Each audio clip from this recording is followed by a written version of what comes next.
ನಮಸ್ಕಾರ ವೀಕ್ಷಕರೇ, busy plus ಪಕ್ಕಾ ಸುದ್ದಿ ವಾಹಿನಿಯ ಸುದ್ದಿ ಬೆಳಕಿಂಡಿಗೆ ಸ್ವಾಗತ. ನಾನು ನಿಮ್ಮ ವಾಹಿನಿಯ ವರದಿಗಾರ ಸಂಗಮೇಶ್ ಕುಶಿಗಿ. ಮನುಷ್ಯನಿಗೆ ಸಾವು ಹೇಗೆ ಬರುತ್ತೆ, ಹೇಗೆ ಸಂಭವಿಸುತ್ತಿದೆ ಎಂದು ಯಾರೂ ಕೂಡ ಊಹೆ ಮಾಡಲು ಸಾಧ್ಯವಿಲ್ಲ.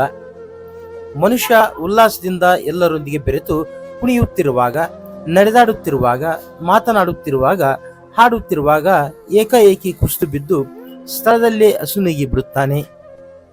ಸಾಮಾಜಿಕ ಜಾಲತಾಣಗಳಲ್ಲಿ ಇಂತಹ ಮನ ಕಲುಕುವ ದೃಶ್ಯಗಳನ್ನು ಕಾಣುತ್ತೇವೆ. ಆದರೆ ಇಂತಹದ್ದೇ ಘಟನೆಯೊಂದು ಕುಷ್ಟಗಿ ಪಟ್ಟಣದ ನ್ಯಾಯಾಲಯದಲ್ಲಿ ನಡೆದಿದೆ.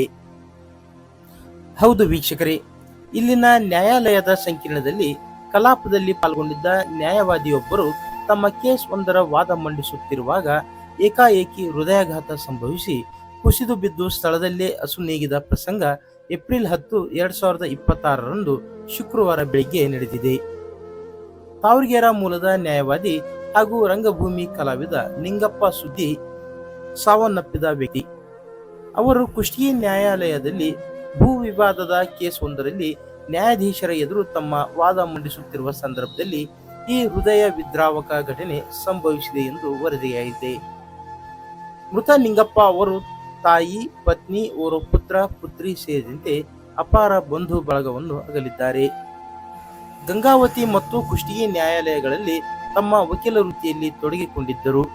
ಜೊತೆಗೆ ರಂಗಭೂಮಿ ಕಲಾವಿದರಾಗಿ ತಾವರಗೆರೆ ಸುತ್ತಲಿನ ಪ್ರದೇಶಗಳಲ್ಲಿ ಚಿರಪರಿಚಿತರಾಗಿದ್ದರು.